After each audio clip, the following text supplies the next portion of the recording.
नमस्कार दोस्तों, हमारे YouTube channel study with Rajesh में आपका स्वागत है। दोस्तों आज हम लोग साइकोलॉजी स्पेशल में देखने वाले हैं। साइकोलॉजी के बारे में ही पढ़ेंगे। इंट्रोडक्शन ऑफ साइकोलॉजी, मनोविज्ञान के बारे में पढ़ेंगे। इसके अलावा शिक्षा मनोविज्ञान के बारे में पढ़ेंगे, ठीक है, क्योंकि यहाँ से दोस्तों कई बार क्वेश्चन एग्जाम में पूछ लिए जाते हैं। इसके अलावा मैं आपकी जानकारी के लिए बताता हूँ, आप कोई भी एग्जाम की तैयारी कर रहे हैं टीचिंग की, तो उनमें ऑल टीचिंग में अगर देखा जाए तो ये चैप्टर बहुत ही इंपॉर्टेंट हो जाता है। आप कोई भी एग्जाम की तैयारी कर रहे हो, सीटेट की कर रहे हो, एमपीटेट कर रहे हो, केवीएस कर रहे हो, रीड कर रहे हैं, ईपीटेट कर रहे हो, कोई भी कर रहे हैं, तो इसमें साइकोलॉजी के बारे में हर वक्त पूछा जाता है। इंट्रोडक्शन ऑफ साइकोलॉजी, जिसके बारे में आज हम लोग जानने वाले हैं, ठीक है। ये बहुत ही इंपॉर्टेंट चैप्टर है दोस्तों। चलिए दोस्तों शुरुआत करते हैं। आप सिर्फ मेरे एक एक पॉइंट को देखना है, मैं एक एक पॉइंट बोलूँगा, क्योंकि मैं जो डिस्कशन करूँगा एक एक चीज़ को डिस्कशन करूँगा और मैं आपकी जितनी भी प्रॉब्लम उनको सॉल्व करने की पूरी कोशिश करूँगा दोस्तों। चलिए दोस्तों देख लेते हैं साइकोलॉजी। सब प्रथम आपसे पूछा जाएगा साइकोलॉजी जो है वो किस भाषा का शब्द है। क्या पूछा जाएगा? सबसे पहले आपसे पूछा जाएगा जो साइकोलॉजी है वो किस भाषा का शब्द है, तो आपको बताना पड़ेगा साइकोलॉजी वो है इंग्लिश भाषा, अंग्रेजी भाषा का शब्द है। इसके बाद आपसे क्वेश्चन पूछा जाएगा साथियों कि जो साइकोलॉजी है, साइकोलॉजी शब्द की उत्पत्ति या उत्सर्जन कहाँ से हुआ है। तो साथियों आपको बताना पड़ेगा जो साइकोलॉजी शब्द का उत्सर्जन हुआ है वो लैटिन भाषा से हुआ। किससे हुआ? लैटिन भाषा। और लैटिन भाषा के दो शब्द थे, साइके प्लस लोगस। कौन कौन सी थे? साइके प्लस लोगस। और देखिएगा दोस्तों, साइके का मतलब होता है आत्मा और विज्ञान का मतलब होता है, लोगस का मतलब होता है विज्ञान या अध्ययन। तो हम लोग कह सकते हैं एक प्रकार से आत्मा का अध्ययन। क्या कह सकते हैं? आत्मा का अध्ययन दोस्तों, ठीक है। नेक्स्ट आगे देख लेते हैं साइकोलॉजी। देखिएगा दोस्तों आपसे क्वेश्चन पूछा जाएगा साइकोलॉजी शब्द अस्तित्व में कब आई, तो आप क्या बताएंगे? देखिए दोस्तों, साइकोलॉजी शब्द है वो अस्तित्व में आई 1590 में। कब आई? 1590 में। देखिए 1590 में एक पुस्तक लिखी गई और उस पुस्तक का नाम था, देखिए दोस्तों, उस पुस्तक का नाम था साइकोलॉजी। क्या था? उस पुस्तक का जो नाम था वो था साइकोलॉजी। और किसने लिखा था?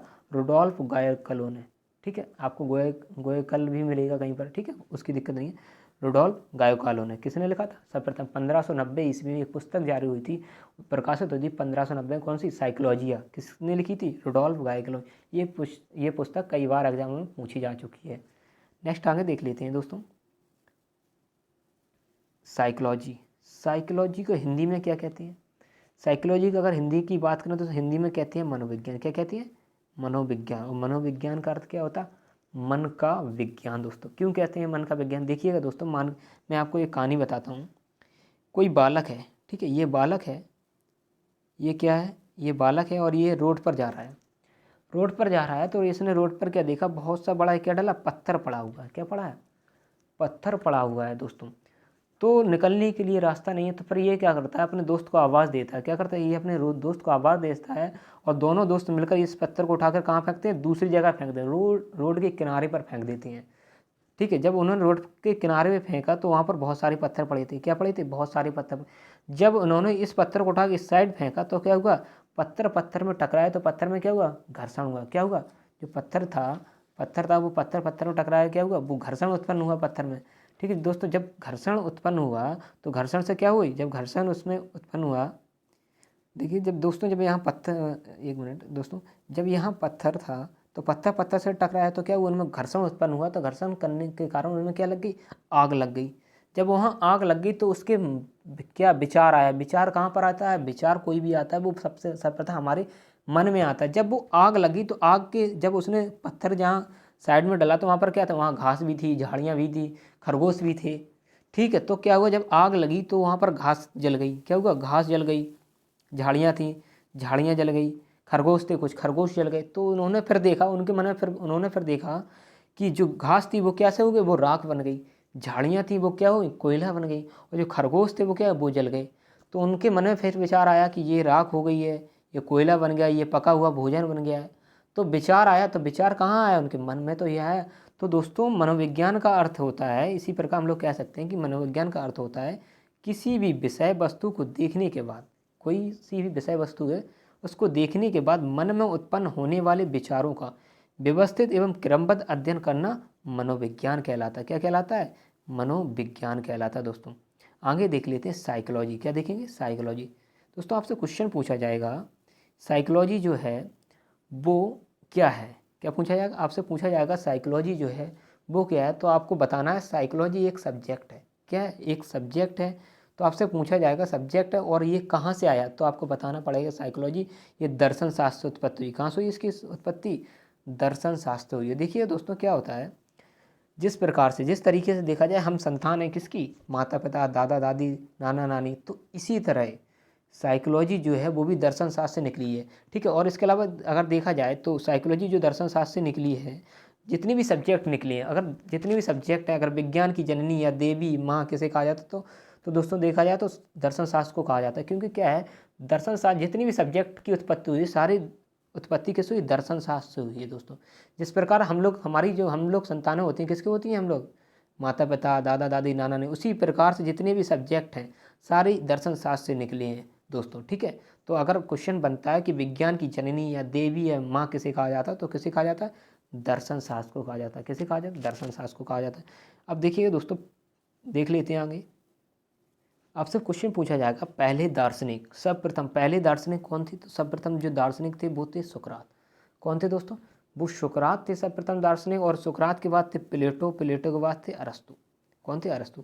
देखिए सुकरात के शिष्य थे प्लेटो, और प्लेटो के शिष्य थे कौन? अरस्तु। आपको याद ऐसे रखना है, स्पा, SPA, स्पा। एस से हो जाएगा सुकरात, पी से हो जाएगा प्लेटो, और ए से हो जाएगा अरस्तु। दोस्तों देखिएगा सर्वप्रथम अगर दार्शनिक की बात किया है तो सुकरात थे, क्योंकि सुकरात ने अगर देखा जाए तो सुकरात ने कहा था कि इंसान को इंसान के बारे में क्या करना चाहिए? जानना चाहिए। इंसान को इंसान के बारे में अध्ययन करना चाहिए। परंतु जो प्लेटो हुए उन्होंने कहा इंसान को इंसान के अलावा भगवान के बारे में, आत्मा के बारे में ही जानना चाहिए। किसने कहा था? प्लेटो ने कहा था। किसने कहा था? प्लेटो ने कहा था। अगर प्लेटो की अगर पुस्तक की बात की है तो प्लेटो की एक पुस्तक है दी लॉज। कौन सी है? The laws. याद रखना है आपको, कौन सी पुस्तक? दी लॉज पुस्तक है प्लेटो की। और अगर अरस्तु की पुस्तक की बात की है तो अरस्तु की जो पुस्तक है वो है पॉलिटिक्स। क्या? पॉलिटिक्स भी, ठीक है। देखिएगा प्लेटो ने क्या था? प्लेटो ने कहा था इंसान इंसान के अलावा आत्मा का भी अध्ययन करना चाहिए। उसके बाद जो प्लेटो के जो शिष्य हुए उन्होंने अपने अरस्तु ने क्या किया? अपने गुरु प्लेटो की जो अवधारणा थी आत्मा वाली, उस अवधारणाओं क्या हुआ? आगे बढ़ाया। तो ये आत्मा की अगर देखा जाए तो आत्मा जो 5000 ईसा 5000 शताब्दी से चल कर आ रही है दोस्तों। और सबसे अधिक देखा जाए तो अभी तक कितनी अगर अंतराल में देखा जाए तो सबसे आत्मा का ही अध्ययन किया गया दोस्तों। आगे देख लें दोस्तों, मनोविज्ञान। देखिए आपसे क्वेश्चन पूछा जाएगा दोस्तों मनोविज्ञान क्या है, तो आपको बताना है मनोविज्ञान वो है, वो व्यवहार का अध्ययन है। क्या है? मनोविज्ञान एक व्यवहार का अध्ययन। नेक्स्ट आगे देख लेते हैं मनोविज्ञान का विकास। क्या देखने वाले हैं हम लोग? आप देखने वाले हैं मनोविज्ञान का विकास। देखिए हम लोग मनोविज्ञान विकास देखें किस प्रकार से शुरुआत मनोविज्ञान की और किस प्रकार से नहीं। देख लेते हैं आत्मा का विज्ञान। क्या देखते हैं? सर्वप्रथम देखिए मनोविज्ञान को आत्मा का विज्ञान कहा गया, ठीक है। किसने कहा? प्लेटो, अरस्तु, सुकरात, डेकार्टे। ठीक, किसने कहा? प्लेटो, अरस्तु, सुकरात, डेकार्टे। देखिएगा दोस्तों, अब कारण क्या था कि आत्मा की जो अवधारणा थी उसको क्या नकार दिया। देखिएगा दोस्तों, जैसे मान के चलिए हम आत्मा को देख नहीं सकते तो मान नहीं सकते हैं, ठीक है। जब देख नहीं सकते तो मान भी नहीं सकते हैं ना। तो यही समाज में बात रखी गई कि जब आत्मा को देखा नहीं जा सकता तो फिर आत्मा का विज्ञान, आत्मा का अध्ययन किस प्रकार से कर। तो जो आत्मा की अवधारणा थी उसको क्या कर दिया का? वो कैंसिल हो गई। उसके बाद जो आगे आने वाली अवधारणा थी फिर क्या कहने लगे? मन या मस्तिष्क का विज्ञान। क्या कहने लगे? मन या मस्तिष्क का विज्ञान। देखिए दोस्तों, मन का अध्ययन कर लेना ही विज्ञान है। लेकिन क्या साथियों हम लोग मन को देख सकते हैं? अगर आप सोचने की वाली बात है, क्या साथियों हम लोग मन या मन को देख सकते हैं? नहीं देख सकते ना। क्योंकि दोस्तों अगर बात की जाए, क्योंकि क्या होता है ना, मन क्या है? मन मस्तिष्क में, देखिए मन के द्वारा ही आप सभी चीज़ों को जान नहीं सकते हैं दोस्तों, क्योंकि किसी के मन में विचार चल रहे हैं आप नहीं जान सकते हैं ना। तो इस वजह से जो मन की अवधारणा थी उसको क्या हो, वो क्या हो गई? वो भी कैंसिल हो गई। इसके बाद जो आने वाली अवधारणा थी वो थी चेतना, चेतना का विज्ञान। क्या थी? चेतना का विज्ञान। चेतना विज्ञान कौन कौन थी? विलियम वुंट, इसके समर्थक थे विलियम जेम्स टिचनर। देखिए दोस्तों, विलियम वुंट जो स्टूडेंट था वो किसका था? टिचनर का। किसका स्टूडेंट? जो विलियम वुंट स्टूडेंट था वो टिचनर का था, ठीक है।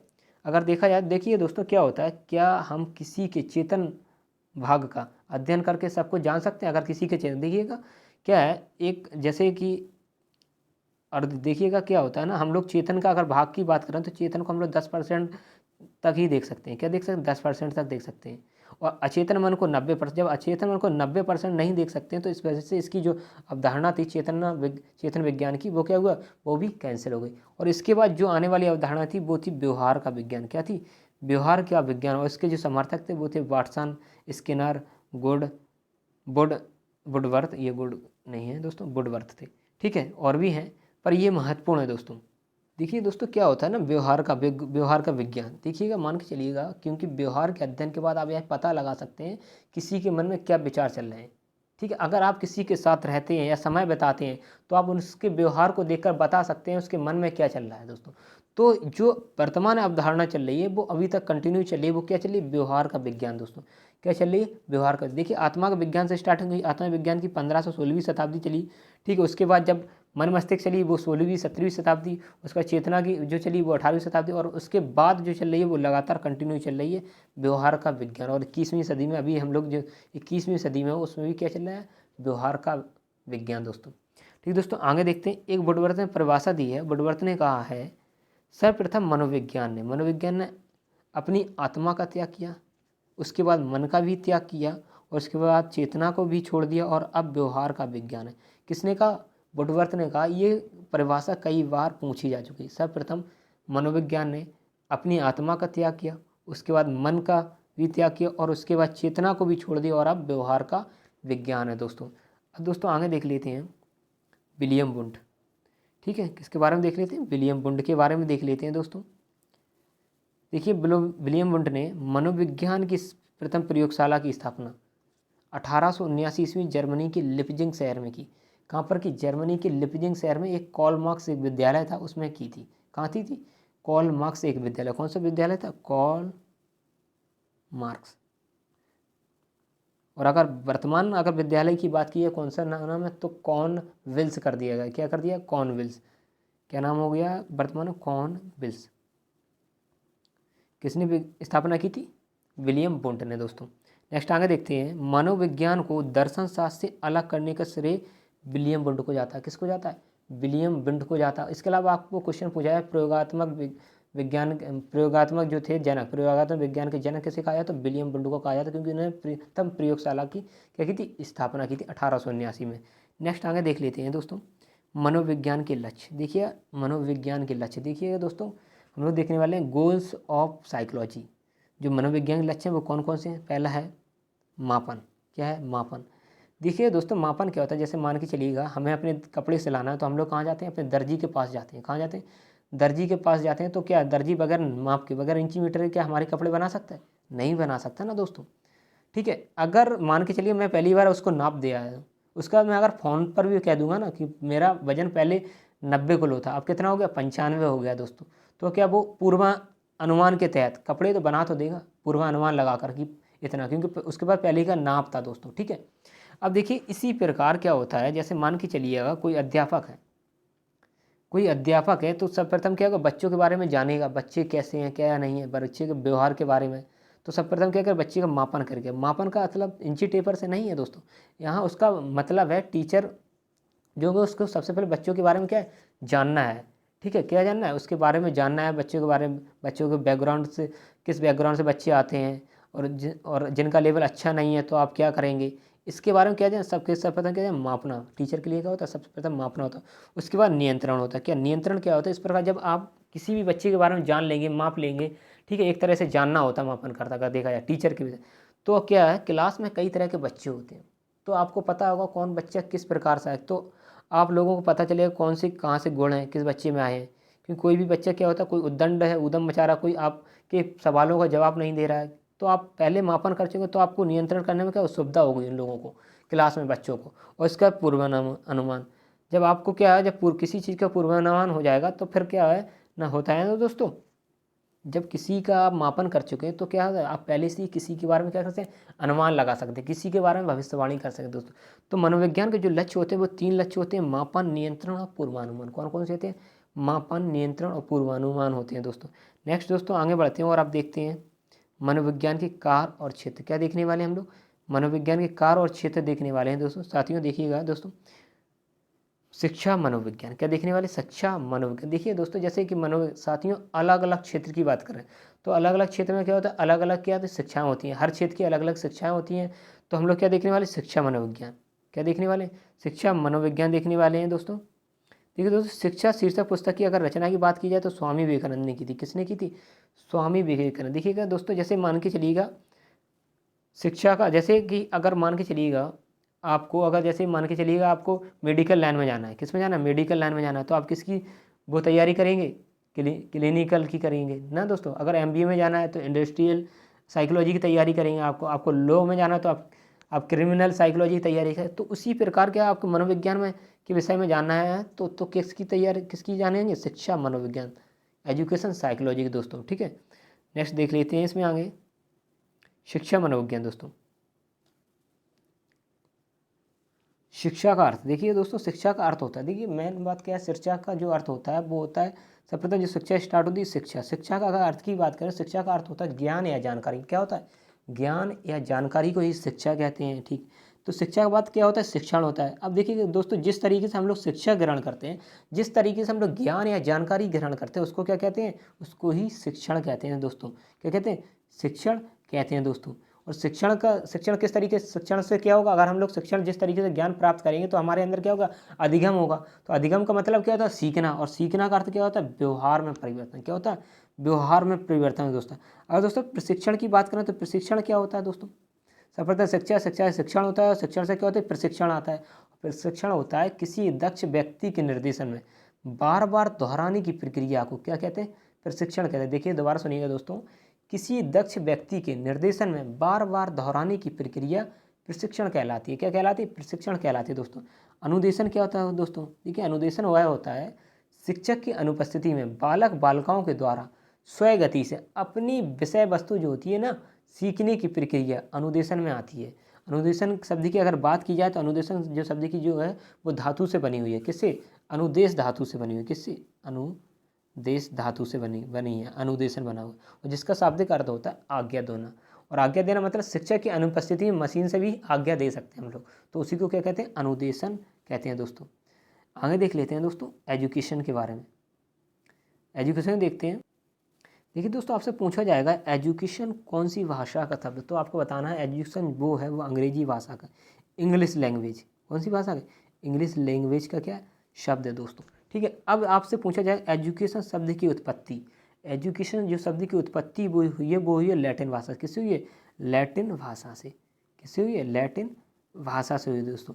तो लैटिन भाषा के कौन कौन से शब्द से हुई है, लैटिन भाषा की जो एजुकेशन मिलकर बनाया वो बना है E+D को, किससे, E+D को से। देखिए ई का अर्थ की बात करें तो ई का मतलब होता है इन, क्या होता है, इन होता है, और डी को का अगर मतलब की बात करें तो होता है टू कम आउट, क्या होता है, टू कम आउट दोस्तों। अगर इनकी बात करें तो इनकी अगर हिंदी में अर्थ की बात करो तो इनका मतलब होता है अंदर, क्या होता है, अंदर होता है। और बाहर की टू कम आउट की बात करें तो क्या होती है, बाहर की ओर। देखिए दोस्तों क्या होता है, बच्चे, इसका मतलब होता है बच्चों के अंदर छिपी हुई प्रतिभाओं योग्यताओं को क्या है, बाहर निकाल कर, बाहर की ओर निकालने की जो कार होता है ना, उसी को क्या कहते हैं, एजुकेशन कहते हैं दोस्तों। शैक्षिक मनोविज्ञान का कहता है कि जन्म से ही बहुत से जो बालक होते हैं उनमें क्या होती है, प्रतिभाएं योग्यताएं छिपी रहती हैं, उनको क्या है, उनको बाहर निकालना होता है, उसको ही कहते हैं एजुकेशन दोस्तों। नेक्स्ट आगे देखते हैं दोस्तों। इसके अलावा दोस्तों अगर देखा जाए, जो एजुकेशन शब्द की उत्पत्ति हमने देख लिया है, जो कि किससे होती है, एजुकेशन शब्द की उत्पत्ति E+D को से होती है दोस्तों। ठीक है, एजुकेशन शब्द की दोस्ती देखिए यहाँ दोस्तों, एक शब्द मैंने छोड़ दिया है, एजुकेटम। क्या है, एजुकेटम, एजुकेटम से होती है। ठीक है, एक शब्द ये ध्यान रखना है, जो एजुकेशन मिलकर जो उत्पत्ति हुई है वो लैटिन भाषा के एजुकेटम से हुई है, किससे हुई, एजुकेटम से। इसके अलावा दो और शब्द हैं जिनको भी माना जाता है कि जिनकी जो उत्पत्ति हुई वो लैटिन भाषा से हुई, कौन कौन से, एक है एजुकेयर, कौन सा, एजुकेयर है। इसके अलावा दूसरा है वो है एजुकेयर। ठीक है, कौन सा, एजुकेयर दोस्तों। अब दोस्तों आगे देख लेते हैं एजुकेशन। एजुकेशन को हिंदी में क्या कहते हैं, एजुकेशन की बात की है तो एजुकेशन को हिंदी में कहते हैं शिक्षा। क्या कहा जाता है, शिक्षा कहा जाता है। और शिक्षा वो कैसी धातु है, वो शिक्षा की जो उत्पत्ति है वो संस्कृत शब्द के शिक्ष धातु से, किससे हुई है, संस्कृत के शिक्ष धातु से हुई है, किससे हुई, संस्कृत के शिक्ष धातु से हुई है। और जिसका शाब्दिक अर्थ क्या होता है, जानना, क्या होता है, जानना होता है दोस्तों। इसके बाद दोस्तों देखते हैं शिक्षा के प्रकार। क्या देखते हैं, शिक्षा के प्रकार। शिक्षा के प्रकार कितने होते हैं दोस्तों, जो शिक्षा होती है वो 3 प्रकार की, एक होती है अनौपचारिक शिक्षा, दूसरी होती है औपचारिक शिक्षा, और तीसरी होती है निरौपचारिक शिक्षा दोस्तों। देख लेंगे दोस्तों अनौपचारिक शिक्षा क्या होती है। पहली है दोस्तों अनौपचारिक शिक्षा। अनौपचारिक शिक्षा की अगर बात की जाए दोस्तों, वह शिक्षा जिसमें कोई योजना नहीं बनाई। देखिए अनौपचारिक जो शिक्षा होती है उसमें क्या, उसमें कोई भी योजना नहीं बनाई जाती है दोस्तों, क्योंकि अगर इसके अलावा कोई पाठ्यक्रम नहीं होता। अगर इसमें पाठ्यक्रम की बात करें तो इसमें एक सीमित पाठ्यक्रम नहीं होता, कोई टाइम टेबल नहीं होता है दोस्तों। अनौपचारिक में क्या होता है, कोई पाठ्यक्रम नहीं होता, कोई टाइम टेबल नहीं होता। वह शिक्षा जिसमें कोई योजना नहीं बनाई जा सकती है, उसी को क्या कहते हैं, अनौपचारिक शिक्षा कहते हैं। इसमें महत्वपूर्ण पॉइंट है, आपसे क्वेश्चन पूछा जाएगा अनौपचारिक शिक्षा की शुरुआत कहाँ से होती है, तो आपको बताना है अनौपचारिक शिक्षा की जो शुरुआत हुई थी वो जन्म से होती है। कहाँ से होती है, जन्म से होती है। इसके अलावा बच्चे की जो पहली अध्यापक होती है वो माँ होती है। कौन होती है इसमें, माँ होती है दोस्तों। जो अनौपचारिक जो शिक्षा होती है वो कैसी होती है, जन्म से लेकर मृत्यु तक चलती है। क्योंकि जब हम लोगों का जन्म होता है तभी से क्या होती है, अनौपचारिक शिक्षा शुरुआत होती है। क्योंकि क्या होता है, अनौपचारिक शिक्षा की अगर बात की जाए तो हम लोग पुस्तकालय, घर में बैठकर ज्ञान, पिकनिक, समाज में, म्यूजियम, कहीं पर भी शिक्षा प्राप्त करते हैं। ठीक है, इसमें क्या है, ये कोई भी चीज़ निश्चित नहीं होती है, ना निश्चित वातावरण होगा, ना निश्चित पाठ्यक्रम होगा। ठीक है, इसमें क्या होता है, अनिश्चित होता है सब कुछ। तो उसी को क्या कहते हैं, अनौपचारिक शिक्षा कहा जाता है दोस्तों। नेक्स्ट आगे देख लेते हैं औपचारिक शिक्षा। औपचारिक शिक्षा में क्या होता है, वह शिक्षा जो विद्यालयों में चलती है। कहाँ चलती है, कक्षा में चलती है। जो कौन सी जो स्कूल से प्रारंभ होती है, कहाँ से प्रारंभ, आपसे क्वेश्चन पूछा जाएगा औपचारिक शिक्षा प्रारंभ होती है तो आपको बताना कहाँ से होती है, स्कूल से होती है दोस्तों। इसमें क्या होता है दोस्तों, इस शिक्षा में उद्देश्य, पाठचर्या, शिक्षण विधियाँ निश्चित होती है। इसमें एक निश्चित पाठ्यक्रम होता है, निश्चित समय होता है। ठीक है, निश्चित दायरा होता है, कहाँ पर पढ़ाई होगी, स्कूल के अंदर पढ़ाई की जाती है। ठीक है, इसका निश्चित दायरा होता है दोस्तों। तो उसी को कहते हैं औपचारिक शिक्षा। ठीक है, निश्चित पाठ्यक्रम होता है, निश्चित समय होता है दोस्तों इसमें। और इसके अलावा इसकी जो शुरुआत होती है वो कहाँ से होती है, स्कूल से होती है दोस्तों। कहाँ से होती है, स्कूल से होती है दोस्तों। नेक्स्ट देखते हैं निरौपचारिक शिक्षा। निरौपचारिक शिक्षा की अगर बात करें, ये किसका पार्ट है, तो आपसे पूछा जाएगा तो ये औपचारिक शिक्षा का पार्ट है। किसका, औपचारिक ही शिक्षा का पार्ट है। क्योंकि जो है हर बच्चा क्या है, औपचारिक को नहीं ले सकता, इसलिए इसको किस में रखा गया है, निरौपचारिक में रखा गया है। इसकी उत्पत्ति कहाँ से हुई, अगर देखा जाए तो इसकी उत्पत्ति औपचारिक से ही निकल कर बनाए। देखिए दोस्तों, इसमें क्या है, वह शिक्षा जो औपचारिक की भांति विद्यालयों में नहीं बांधी जाती। कहाँ, विद्यालयों में नहीं बांधी जाती, उसको क्या कहते हैं, निरौपचारिक शिक्षा कहते हैं दोस्तों। देखिए इसमें क्या होता है दोस्तों, इसमें भी निश्चित पाठ्यक्रम होता है, निश्चित समय होता है। पर ये शिक्षा दी कहाँ जाती, ओपन स्कूल, यूनिवर्सिटी होते हैं। आप घर बैठ कर ही शिक्षा प्राप्त कर सकते हैं। आप किसी भी कोने में आप शिक्षा प्राप्त कर सकते हैं। ठीक है, इंटरनेट के माध्यम से, किसी के माध्यम से, उसी को क्या कहते हैं, निरौपचारिक शिक्षा। क्या कहते हैं, निरौपचारिक शिक्षा कहते हैं दोस्तों। ठीक है, जैसे कि NIOS के थ्रू शिक्षा, इग्नू जो Indira Gandhi national open university है उसके द्वारा भी। इसके अलावा देखा जाए तो दिल्ली यूनिवर्सिटी भी है। ठीक है, उसके द्वारा भी जो शिक्षा होती है ना, तो वो कैसी शिक्षा होती है, देखा जाए तो वो कैसी है, निरौपचारिक शिक्षा होती है दोस्तों। अब दोस्तों कुछ महत्वपूर्ण पॉइंट देख लेते हैं दोस्तों। सर्वप्रथम 1903 में सबसे बड़ा योगदान थांडाई की पुस्तक एजुकेशन साइकोलॉजी का माना जाता है। किसको माना जाता है, एजुकेशन साइकोलॉजी को माना जाता है, जिसने शिक्षा मनोविज्ञान को एक स्वतंत्र विषय बना दिया। क्या बना दिया, एक स्वतंत्र विषय बना दिया दोस्तों। नेक्स्ट आगे देख लेते हैं, शिक्षा मनोविज्ञान का सर्वप्रथम संप्रत्यय किसने दिया, जॉन लॉक ने दिया। किसने दिया था, जॉन लॉक ने दिया था। नेक्स्ट पॉइंट देख लेते हैं दोस्तों, जॉन डेवी ने शिक्षा मनोविज्ञान की प्रथम बृहद प्रयोगशाला की स्थापना शिकागो में की। कब की थी, 1894। कब की थी, 1894 में की थी दोस्तों। नेक्स्ट पॉइंट है, 1890 में विलियम जेम्स ने प्रिंसिपल ऑफ साइकोलॉजी पुस्तक लिखी। कौन सी लिखी, 1890 में विलियम जेम्स ने कौन सी पुस्तक लिखी, प्रिंसिपल ऑफ साइकोलॉजी। कौन सी लिखी, प्रिंसिपल ऑफ साइकोलॉजी दोस्तों।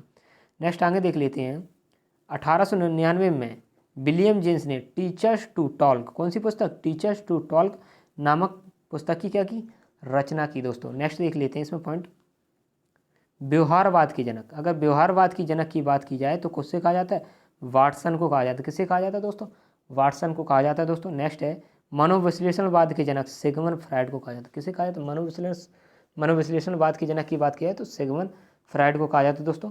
तो दोस्तों देखा, और लेक्चर यहीं पर हमारा समाप्त होता है। ठीक है, ये इंट्रोडक्शन ऑफ साइकोलॉजी था, एजुकेशन ऑफ साइकोलॉजी के बारे में बताया गया था दोस्तों। अगर इसमें कुछ भी देखिए, इसमें मैंने सिर्फ अभी परिभाषा नहीं ली है। ठीक है, मैंने कुछ परिभाषाएं नहीं ली है, उस कुछ पॉइंट हुए, क्योंकि जो मैं परिभाषा आपको कराऊंगा तो मैं जितनी परिभाषाएं हैं वो एक साथ कराने की कुछ सोच रहा हूँ, कि मैं परिभाषाओं आपको एक साइड से अगर जो मोस्ट पॉइंट्स हैं उनको कराऊंगा, मैं सोच रहा हूँ, क्योंकि उनकी वीडियो अलग बनाऊंगा जो परिभाषाएं होंगी दोस्तों। ठीक है दोस्तों, और इसके अलावा जो पुस्तक होंगी, अधिकतम पुस्तक भी पूछ ली जाती है, तो पुस्तक का भी वीडियो अलग से मैं बनाऊंगा, कौन कौन सी पुस्तक मोस्ट हैं। तो मैं कई प्रकार से अपनी तरीके से बांट रहा हूँ जिससे आपको सुविधा हो सके दोस्तों। ठीक है, जिससे आपको भटकना ना पड़े। एक एक चीज़ आपको डिफाइन करूँगा, एक एक चीज़ आपको बताऊँगा, और जो कुछ भी आपको समझ में नहीं आ रहा तो आप कमेंट करके बता सकते हैं। कुछ कहीं पर भी दिक्कत है तो मैं आपको अगले वीडियो में डिस्कस करके बता दूंगा कहाँ पर क्या प्रॉब्लम आ रही है। जितने भी साथी हमारी चैनल से नए जुड़े हैं तो प्लीज़ चैनल को सब्सक्राइब कर लीजिएगा तथा शेयर भी कर दीजिएगा, जिससे और भी नए साथी हमारी चैनल से जुड़ सकें।